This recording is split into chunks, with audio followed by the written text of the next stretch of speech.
I decided to play with my leaves again today, and I wanted to see what I could do with them and tea bags. And this is another one of those times where I have this idea in my head how I think I want this all to come together. And I'm not so sure that it does, but this is actually going to be two parts rather than me trying to race and get this done and posted when I wanted to. I'm going to do the first half and then show you how they look dried, and then I will come back tomorrow and do another one where you can see closer to finished off. I have in my head this book that I want to do. It's not necessarily a journal, it's an artist book.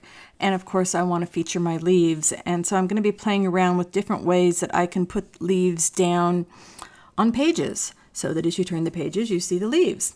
So anyway, that's what I'm doing. You can watch me play with this. And this was sort of, I know if you're used to me seeing me do my nature clusters, you see me stitch them all on and being very happy to stitch them on rather than grabbing the Fabri-Tac.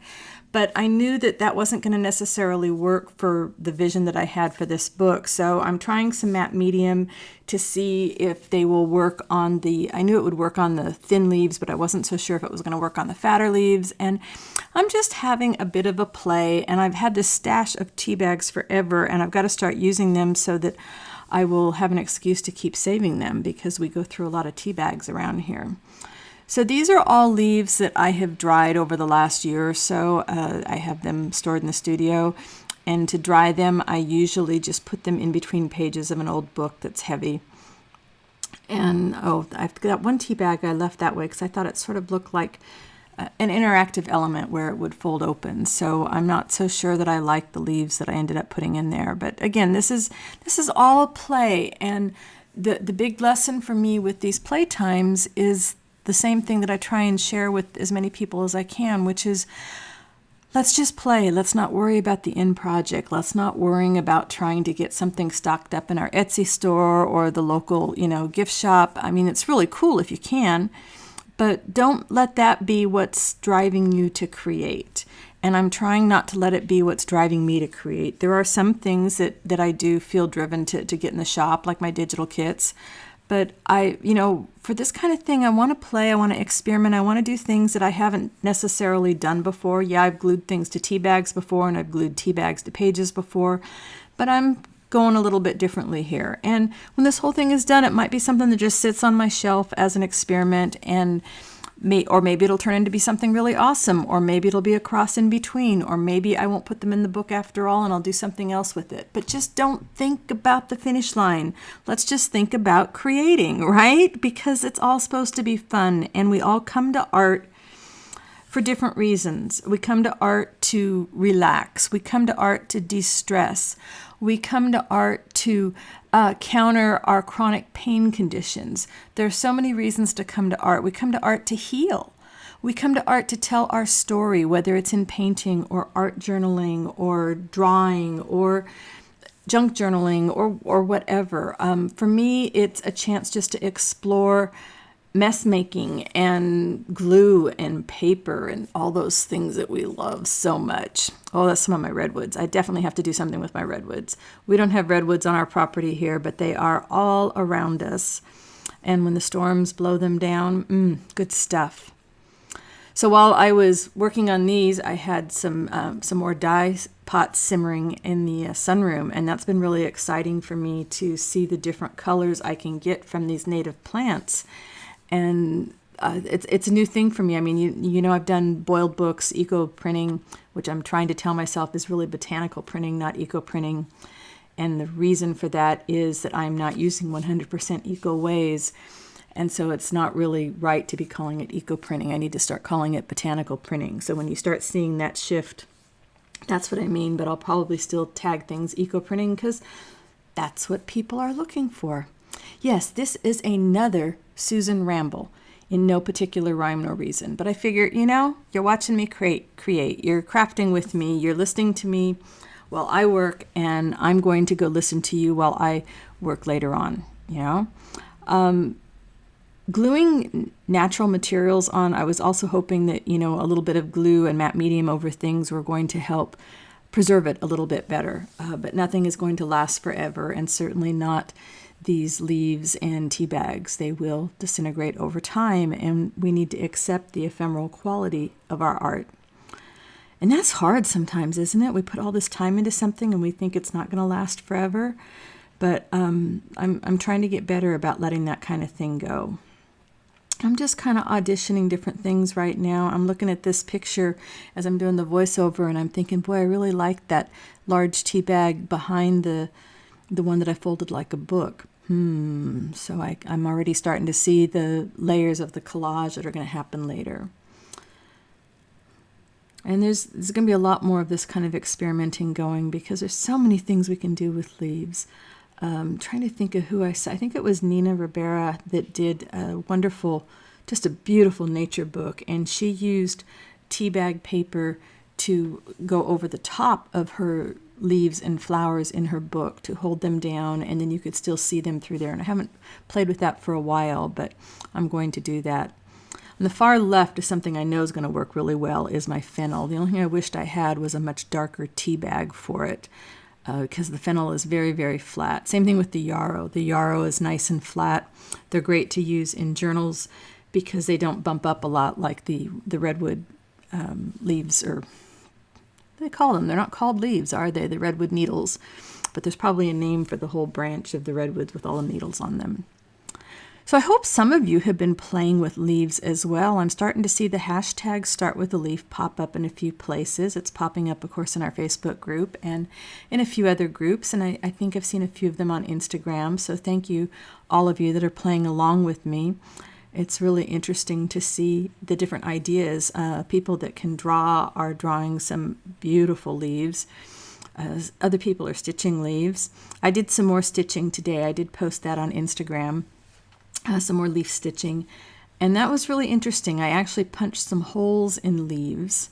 There, I went and I found another tea bag that was a little bit darker, but I punched some holes in leaves and then stitched the holes to a leaf that I had punched a hole out of. And it was kind of a good way to test the strength of a leaf and whether it was going to be strong enough for me to stitch through. But I really admire the people that I have seen doing the leaf stitching with such dedication. These little tiny minute stitches that look so measured and even, and mine aren't like that. But then nothing in mine is measured and even, because if it was measured and even, it wouldn't be something that Susan made. It would be something that somebody else that knew how to do measured and even stuff did. And that's okay, right? It's all okay. Here, see, I found some of my jute, and I love that. I use that in my nature clusters all the time. I tear it apart and get this little fluffy stuff. So in my head, what I was thinking of is kind of like a nature cluster on a tea bag plus something else. The something else will come tomorrow. But I don't know. I may be getting close, but I'm not quite there yet. But that's okay. We'll play with this. And, if worst case scenario, I toss them, but that's not going to happen. It has to be really, really bad to toss them. Something that's close to being tossed is an experiment with gelatos that are sitting in a book, and that might end up getting tossed. I'm going to try one more thing with it. But, for the most part, I don't throw away my stuff. I might, gesso over it. I might paint over it. I might sew over it. But for the most part, I don't throw my stuff away, which is probably why the studio is overwhelmed with so much stuff, because I don't throw it away and I don't finish enough of it and I don't stock the shops with enough of it. And yeah, it just sort of, expands. This is one of my little pieces of fabric that I had dyed, and I decided I wanted to try a little bit of fabric on the tea bag. And of course, I try to fray the edges, and it's not going to fray very well for me. I finally, give up and say, that's okay. It's going to be good enough. And, I'll come back to them when they're dry and see something that I wished I would have done, and I need to just let it go. And I think that's probably one of the hardest things to do when we're looking at our art. It's not so hard to do when we look at somebody else's art. You guys can all sit here and watch my stuff and say, don't worry about it. It's not a big deal. It's just a tea bag and a branch from a redwood tree. Big deal. But when I'm working on it, I'm thinking, wow, are you actually going to film this video and you're actually going to put it out there and you're actually going to ask people to watch this video? Because, wow, aren't you a ding-a-ling? The self-talk that we give ourselves, it's bad. And I know we've all heard this before. Why do we talk to ourselves in the way that we would not talk to our best friend? We need to talk to ourselves like we would talk to somebody we love and tell them, hey, I hope you had a good time doing this. I hope you had fun, because that's what it's all about, having fun. So I grabbed my matte medium, and now we're going to see, are these leaves going to stick with the matte medium or not? The fennel I'm not that worried about. I love fennel. Oh, the fennel is just so much fun to play with. It almost looks like a seaweed or something kind of prehistoric.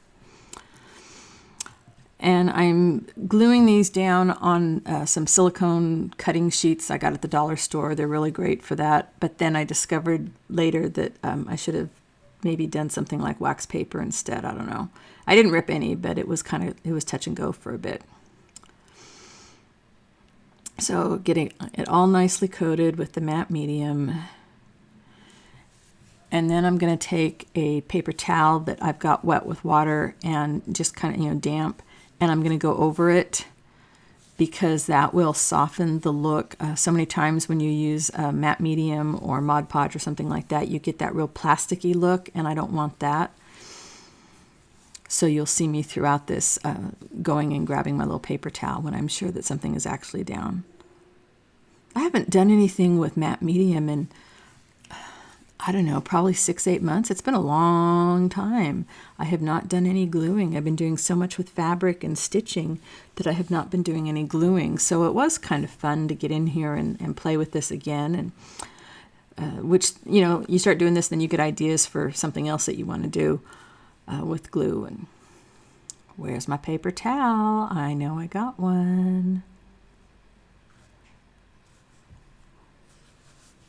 Nope, I guess I'm going to go on to the next one and then come back to the paper towel. That's okay. So I hope all of you are feeling really creative. And if you're not feeling really creative, I want to know what you're doing about it. If you think you lost your mojo, what do you do if you think you lost your mojo? Do you go watch more videos? When I feel like I've lost my mojo, I like to organize stuff.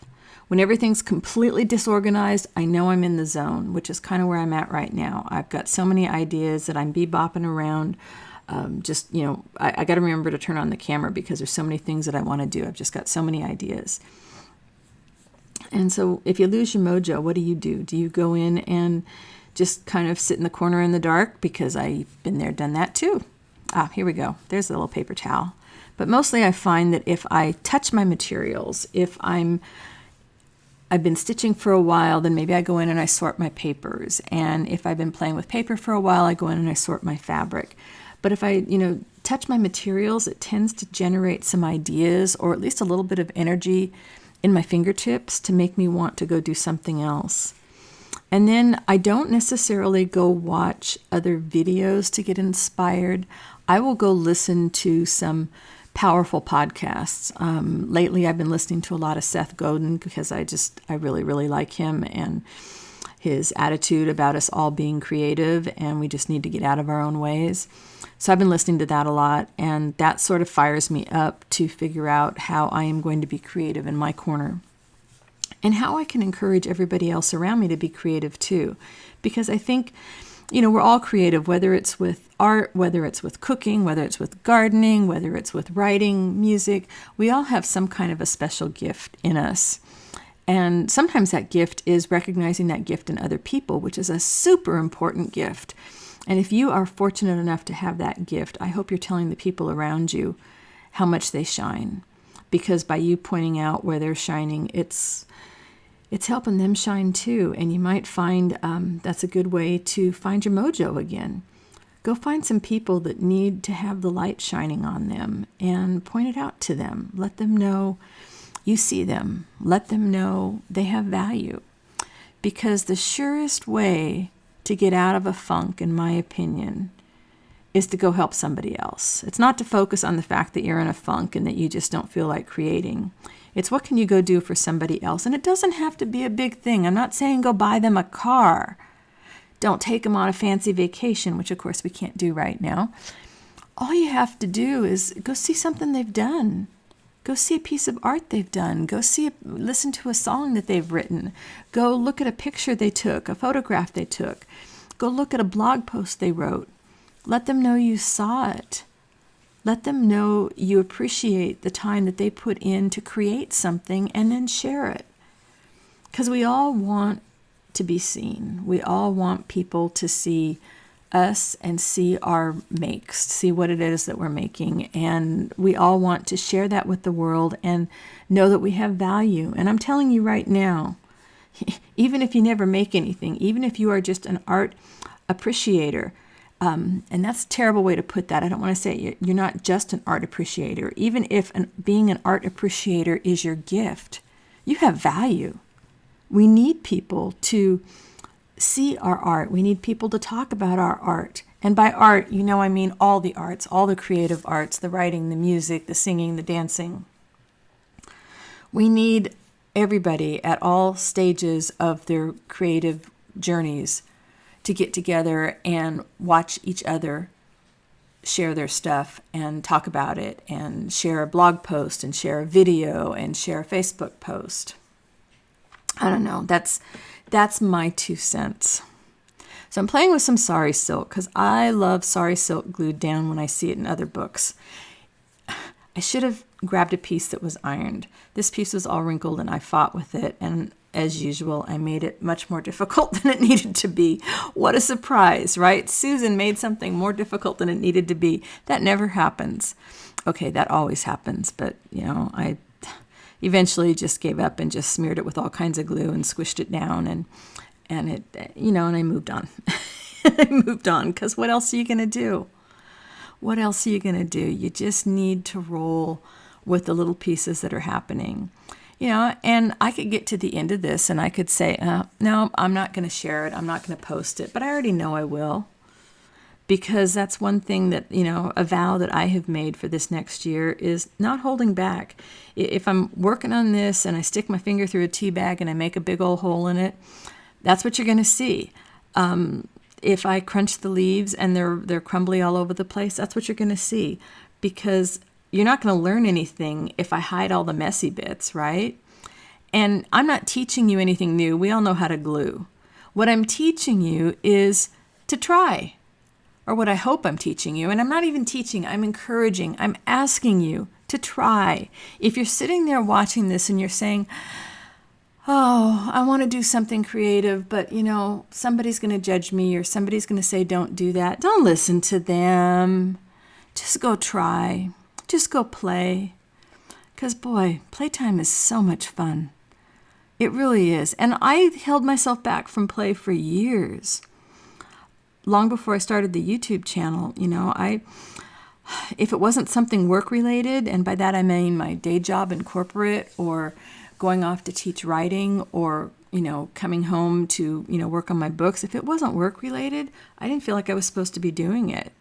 I didn't know what fun was. I didn't know what cutting loose and just playing for the sake of playing was. How sad is that? Gosh, I hope nobody else is going through that because it was stinky times. It really was, because you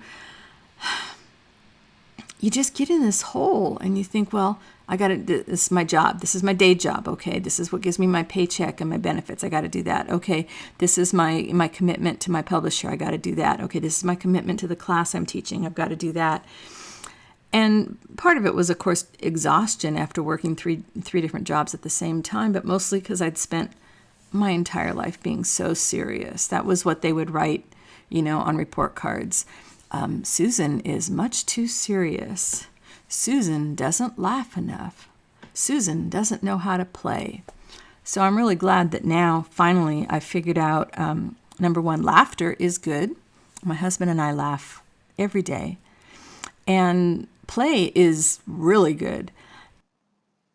So yeah, I try to play every day, even if it's something silly like playing with the dog. It's walking around in the garden and looking for some of these leaves that I want to bring up and press between pages of a book and use in art someday. Or maybe it's scribbling with gelatos in a sketchbook like I did in my live stream last week, and I have no idea if that project's going to turn out the way I thought it was. It doesn't matter, because play doesn't have an end result. Play is all about the journey. And art should be all about the journey. It shouldn't be about the final destination to have this finished project. Although there is a certain joy that comes when we can say we finished something, right? Because, oh boy, I don't know about you, but I have a lot of unfinished projects stacked up all over the studio, the garage, in the drawers, stuck underneath my desk, many places, mostly because I watch a video or I read a magazine and I see this really great idea that I can't wait to try. And so I buy all the stuff for that. So then I have all the supplies and I feel obligated to use them, and I start a bunch of projects and they go nowhere. Oh, what I'm doing here, I'm sorry, I'm a little bit out of frame. When I did, these are dogwood leaves I'm working with there, and the little crumbs that I'm putting down on the tea bag are from when I did the leaf rubbing and got the color out on the paper. I saved the dried up leaves. Yeah, there I'm showing you one of the dried up leaves, and crumpled them up because I thought it would make some interesting texture. And I'm going to play around with this idea some more, but I figured why not put some on the tea bag. And again, this could be my idea of playing with the texture thing, could become another unfinished project. And I think, to a certain extent, I know we all beat ourselves up for not finishing something, and it does feel good to get to the finish line. But, sometimes all we need to do is try something to decide, did we like this? Did we enjoy this? Do we want to learn how to get better at it? There's a lot of things that I start that I don't finish because I decide, you know what, I don't want to put in the effort to get better at it. Or maybe it's something that we like to look at. Like, I love to look at assemblage. I really do. I'm fascinated by the way people's brains can put these odd things together. But I'm not fascinated enough to want to spend the time to figure out how to do it myself. These are dogwood leaves, and they're the only 2 dogwood leaves I had pressed, which is just really kind of funny to me that I have all these dogwood trees and I haven't been, I guess I just figured those leaves would always be there, and I've been pressing other leaves. But I definitely want to do some pages in this book that would be dedicated to the trees in my yard. So what about you? Do you have a lot of unfinished projects sitting around the place, or are you one of these people that can start a project and go from the beginning to the end and be able to say, that's it, it's done, moving on to the next thing? And if you have unfinished projects stacked up, do you feel bad about it?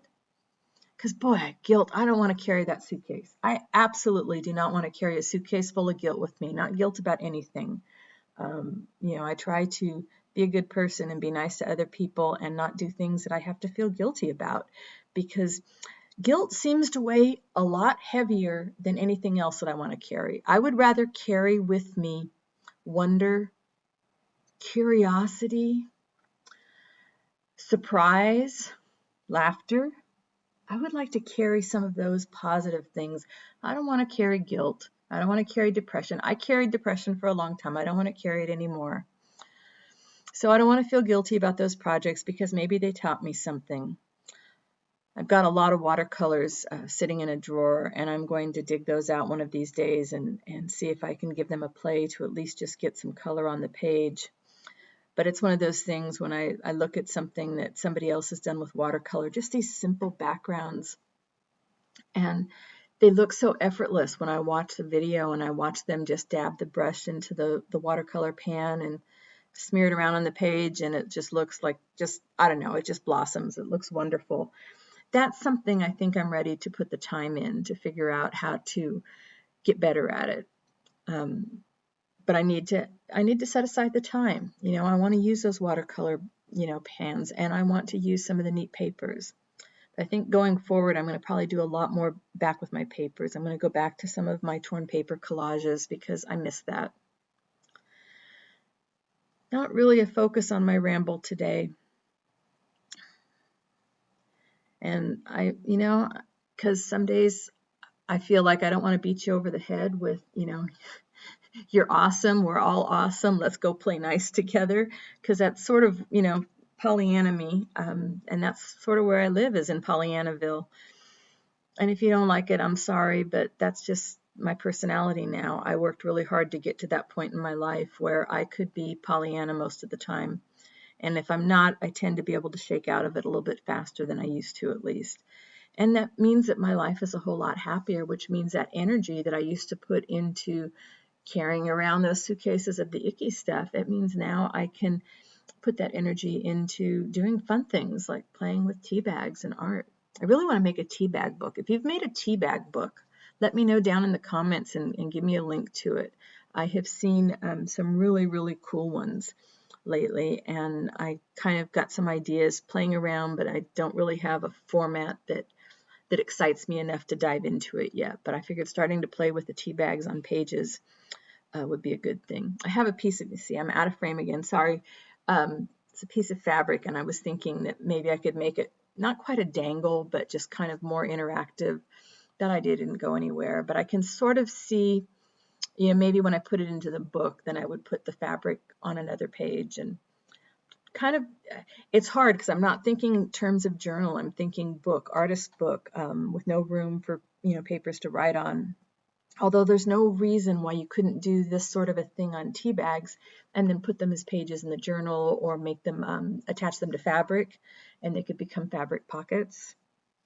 So if you've done anything with tea bags, leave me a link down in the comments to what you've done, because I would love to get inspired. This is another piece of yarrow. Yeah, I was wondering about putting some of that on there, and I think I'm going to wait until everything dries because they look quite different when everything's dry. And I really need to just dig out go through all my leaves in my drawers and find some that get me really excited. Now I could take some flowers too. I've got some pressed flowers that I could put on top of the leaves. That's another thing I might do. We'll see what I do tomorrow. Some lichen. There's just, you know, there are a lot of things to play with, but I, you know, finally remind myself just to get back on task. Right now the goal was just to glue some leaves to the tea bags and let them dry, and then we'll go on to the next step tomorrow. And I had a heck of a time figuring out which of the leaves were the right ones for that little thing. So I just got it in my head that I want to have it folded like a little book. My redwoods. And I was thinking about doing some color on the leaves, because you can do that. You can take your Sharpies or Coptic markers or Copic markers, or even alcohol inks, and you can take different things to add color if you want to intensify the color. Maybe I'll do that in another video if you want to see some of the ways that you can add color to your leaves. Let me know down in the comments, and I can do a short little video on that. But I decided, you know, in the end, just to work with the leaves as they were, and we can always do more, you know, over time. I think these are leaves from Nandina, Heavenly Bamboo. Horribly invasive plant, beautiful to look at, but horribly invasive, and the birds eat the berries, and the berries are poison for the birds. So I never like seeing that plant planted, but since one of the neighbors has it and it goes through our fence, I figure if it's on my side of the fence, it's fair game for me to cut the heck up, and I do. I was also interested to see how much of this matte medium, considering that I was dabbing it, you know, with my wet paper towel, how much of it was going to really bother me the way it would look when it was dried on the tea bag. So I wasn't really sure.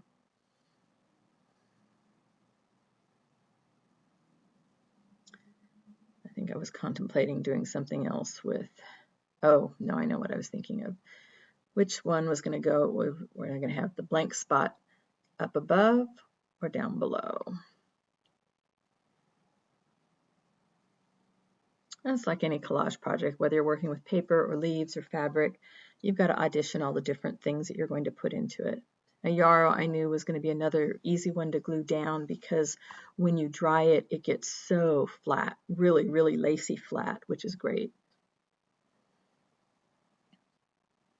But I couldn't make up my mind, did I want the dark part at the bottom or at the top?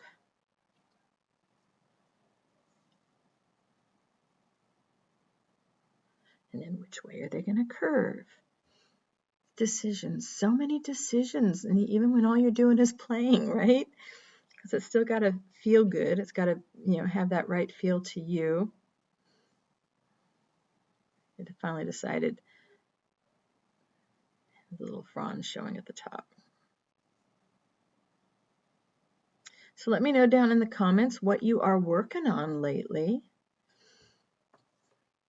And those of you that are in the Facebook group, thank you again for joining us over there to share, support, and connect with one another on our artistic journeys. I really appreciate seeing all the posts and support you're giving to one another. I really do feel like it's an artist salon where we can share all types of art, and I don't have to feel like I have to, be there 24 hours a day. You guys are all grown-ups and we can all support each other in that environment. So thank you for embracing all of that.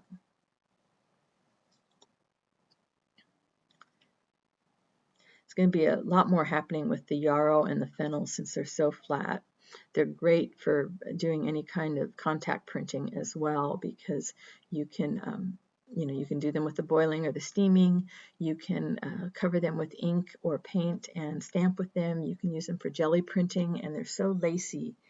They just really have a really nice effect on paper and fabric. So I don't know, do you want to see jelly printing next? Do you want to see, I think I'm going to do alcohol inks next, but I could also be persuaded to do jelly printing over alcohol inks. If there's something you want to see, you need to let me know, because otherwise I'm just going to zip along and see what jumps out at me and says that, it's time to play with it. This is something I've been thinking about for a while, but please, if there's something you want to see me working on with regard to Start With a Leaf or something else, and thank you to those of you that are using the hashtag Start With a Leaf. So I'm just about to the end of getting things glued down, and then I think I break away so that everything can dry. I'll come back to show you what they look like when everything is all nice and dry. It looks like a hot mess, right? At this point, are you kind of saying, wow, Susan, that is pretty much a hot mess? And I would probably be inclined to agree with you, because right about now is when I'm thinking, the world is not going to end if you don't post this video. You cannot post this video on Monday and it would be fine. But I'm glad that I decided to go ahead and do it, because I think it's important. And I think when they're done, I think it's going to be pretty cool. Do let me know what you've done on tea bags. That's where I start to figure out that maybe I should have put something else like wax paper underneath them, because the tea bags are so thin that the matte medium goes right through, which is what I want to make sure everything is good and adhered. But I had to be very careful to pull them off of there and put them onto something else so that they could dry. I'm still messing with that little one that's going to fold over here. Yeah, I'm liking that idea. I don't know what's going to happen in the end, but I'm liking that idea. Yeah, see, that's like really stuck on there. But they didn't rip. None of them ripped, so that was good, right? So much the matte medium came through. So I moved them onto another sheet, and I did try drying them with my heat gun. But boy, those tea bags, you got to be careful. So one of them got kind of burnt around the edges. You got to be careful, you could start a fire. So I finally decided, you know what, I'm just going to set these out in the sunroom and let them dry, on their own. Oh, I thought I was close to being done, and I wasn't. Look at that. There's one more piece of yarrow there that was just telling me it wanted to go in a tea bag. Yeah, and when I'm looking at that one at the top there with all the matte medium all over there, even though I know it's going to dry clear, at this stage, I was kind of wondering what I was doing, that I wasted some of my pressed flowers. I was afraid that they just were not going to be salvageable. And again, it's not the end of the world if they're not, but luckily when I saw everything when it was all nice and dried, it seemed like it was going to be just fine. So getting some of that little jute down there, and grab something else to go with this. I think it was like some threads from some cheesecloth or something. They just look kind of interesting. Still thinking nature clusters, just still thinking my little clusters, and they're not done yet, but and then I wanted to get some lichen on there and see if the matte medium would hold it, because normally I'd be thinking I'd be using something a little bit heavier with it.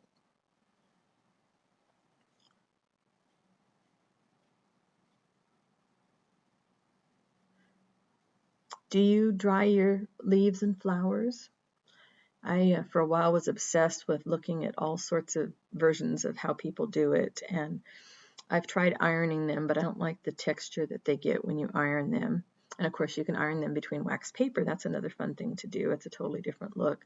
But to me, there was like no substitute for just putting them between the pages of a book and forgetting about them for a while, unless there's something that had a lot of moisture in it and that I knew that I needed to change them after a few days. I need to change them to someplace else that was dry. But for the most part, I stick my leaves in the book and then I forget about them for a month or so. I've got a big old stack of books I need to unpack. I might do that, some of that in my live stream this week, just because it's one of those things that's got to get done. Yeah, so this one, again, at this point, I'm thinking, just stop already, because just stop. It's going nowhere. But again, this is part one. There will be more. We'll take this to the next level, which means they're either going to get a whole lot better or a whole lot worse. We won't know which way it's going to go, but hopefully they'll get better. And if not, I had fun playing with glue again. Get to that point where, it's like when you're in school and you get the glue all over your fingers and you peel off like that second skin. I know, it's probably not really good for your skin, but it was fun. So I am getting close to the end now for real.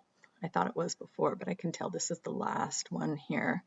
And I'm starting to get some ideas now what I want to do for the next phase in this project. I think I'm going to grab my book pages or my potential book pages, and I will play with those in the next video.